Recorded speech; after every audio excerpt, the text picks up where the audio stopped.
Hai guys, hari ni cikgu nak ajar macam mana kita nak cari mean, apa lagi variant dengan sisihan piawai menggunakan dua kalkulator ni. Kalau di buku teks awak akan diajar guna kalkulator ni, tapi yang kalkulator ni tak ada diajar di buku teks, jadi cikgu akan ajar awak guna kalkulator ni juga. Okey, so pertama sekali cikgu ambil contoh 11 muka surat 224 guna buku teks je. Okey, sebab di sini dah ada jawapan kan, jadi kita boleh tengok lah dia punya jawapan direct. Okey, pertama sekali cikgu akan ajar menggunakan kalkulator yang putih ni. Jadi yang ni kita letak kat tepi dulu. So pengguna-pengguna kalkulator yang putih ni. Okey, get ready. Pertama sekali make sure clean lah awak punya kalkulator ni.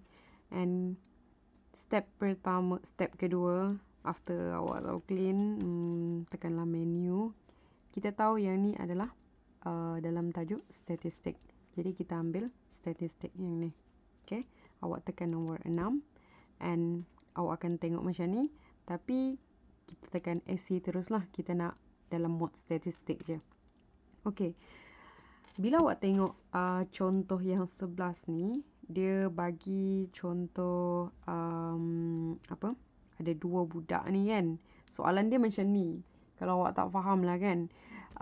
Soalan dia ni, dia nak tahu mana satu yang patut dipilih menggunakan dia punya markah ni lah. Dia dibagi 5 kali ujian.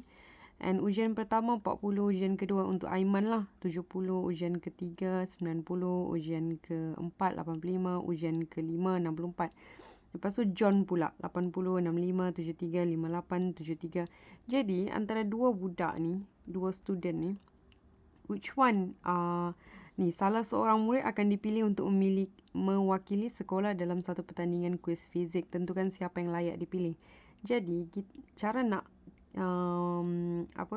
nak dipilih tu menggunakan sisihan piawai. Kita nak tengok mana lagi okey. Kalau semakin kecil dia punya sisihan piawai tu, lagi okey lah, yang student tu lah akan dipilih.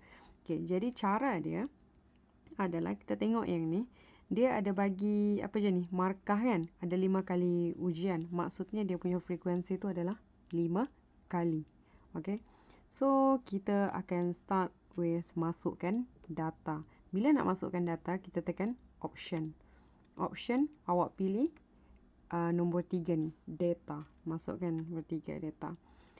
So di sini ada untuk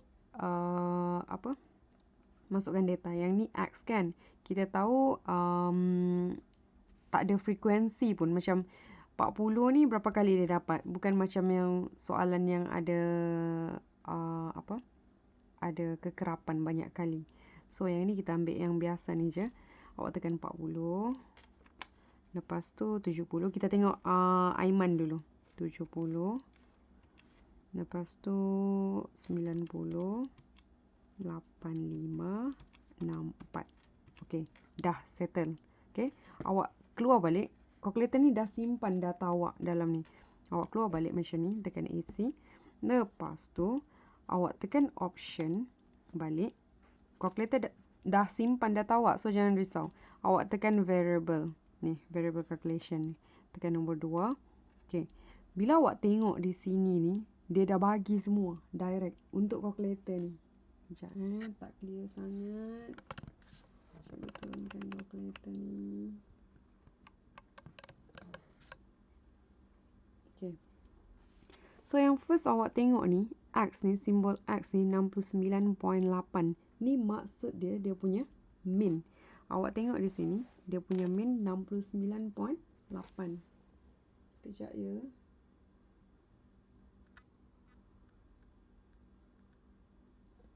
Okey, 69.8. Lepas tu kalau kita tengok di sini, sigma square X ni dia punya variance 312.16. 0.16, sorry. Ya Allah, apa ni? Lepas tu sisihan piawai adalah yang bawah ni. Yang ada square tu, variance. Yang tak ada square tu, dia punca kuasangan kan. Itulah sisian piawai dia 17.668. Di sini dia dah bundarkan 17.67. So dapatlah dia punya sisian piawai. Dia direct sekaligus semua.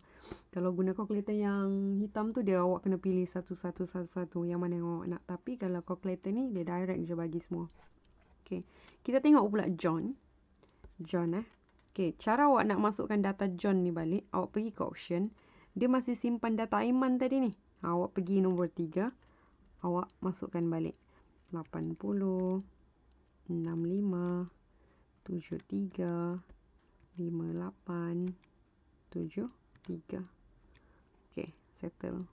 Betul 58. Check balik.